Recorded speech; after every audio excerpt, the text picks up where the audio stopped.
hashtag kabataan. Pagpasensyahan niyo na po kung ganito ang aking boses ngayong gabi. Ngunit ina-assure ko po sa inyong lahat na hindi ito magiging hadlang para magkaroon ako ng napakagandang sagot. Sisimulan ko po ito sa ano nga ba ang kabataan? Sino nga ba ang kabataan? Para sabihin ko sa inyo na kami mismong mga nasa harap ninyo ay ang tinatawag na kabataan.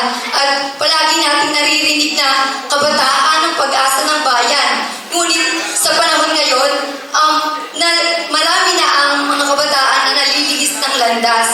Ngunit hindi ito hadlang para ayusin pa po natin at pagbigyan natin ng mga panibagong tsansa ang kabataan para pangatawanan ang pagiging pag-asa ng bayan nila.